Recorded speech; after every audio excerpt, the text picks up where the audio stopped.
In 1997, A.F.I released their third album, Shut Your Mouth and Open Your Eyes. This album was a big contrast from their previous album, Very Proud of Ya, in that it was much more sincere and dark. In my opinion, these changes made it a much better album than all their previous work.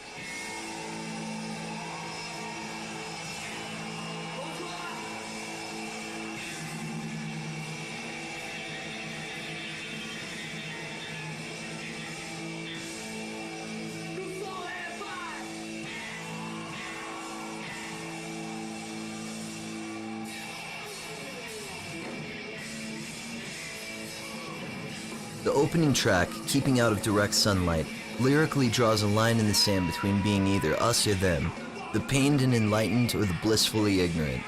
Right out of the gate, this introduction presents a deadly shift in A.F.I's theme, both in content and sound. The intro hits heavy, slow, hard beats intertwined with their signature quick tempo, and this heavy kick continues through the rest of the album. Sonically, Shut Your Mouth uses much fewer pop melodies. Songs contain darker chord progressions, and Davey drops his voice deeper into his diaphragm, growling harder through his melodies more so than in any other A.F.I album. Listen to the end of Coin Return for some of the most excruciating Davey Havok vocals ever. In fact, this could be the only A.F.I album to contain songs featuring pure screaming with no melodic vocal delivery.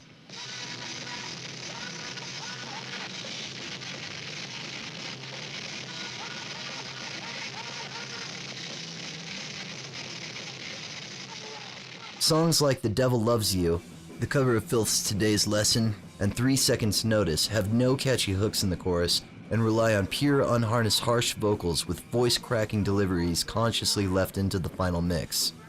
3 Seconds Notice also presents Davey in his most unmanicured form, spewing the words "I quit" until all the air has been puked from his voice. Many songs like 3 Reasons and Let It Be Broke jar the quick tempo with breakneck head-banging quick stops just to pick back the speed and perfect timing.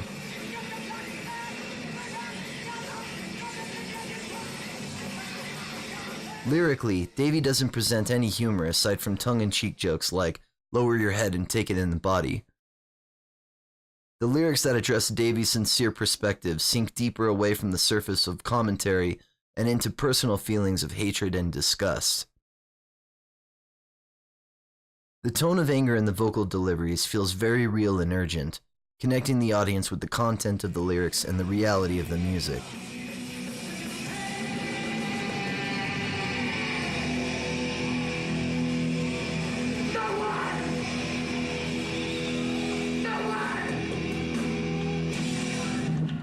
As if I couldn't rest my positive opinion on the sheer rage of this album, it also delivers extremely catchy and beautiful melodies. The song, A Single Second, features a harmony between Davey Havok and Nick 13 of Tiger Army.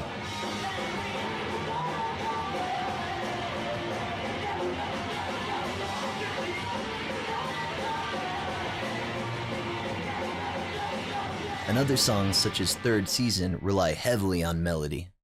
In fact, Third Season sets the stage for the more theatrical and artistic pursuits of A.F.I, which can be found in following albums, with the song being the first that does not rely on the quick tempo, and instead lets the moodiness of the song slowly build into an epic.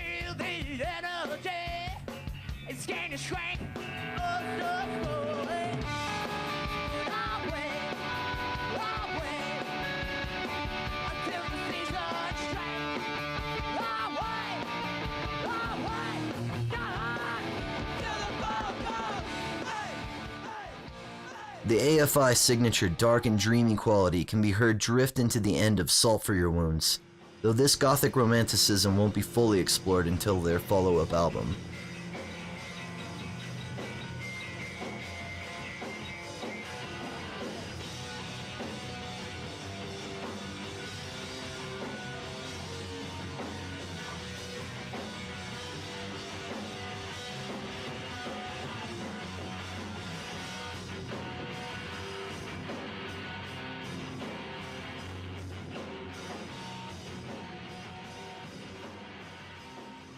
Alright, let's take a second to talk about the album's title, Shut Your Mouth and Open Your Eyes. It's a really simple but very cool punk rock title for such a vicious blood-red hardcore album. I've interpreted the meaning to be a twofold statement.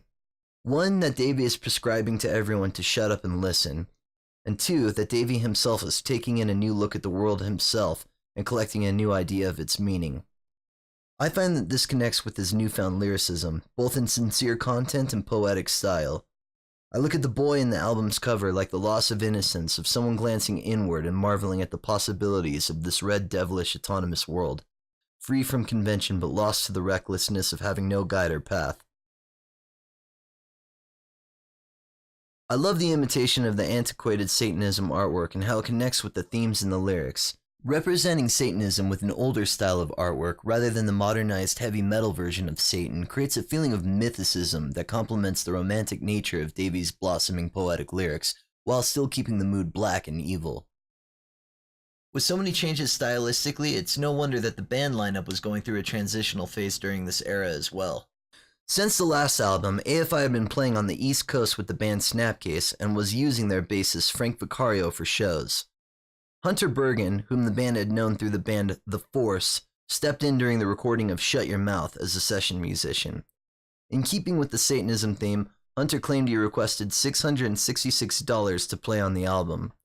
Regardless, after recording, the band realized they had such great chemistry with Hunter that he joined the band.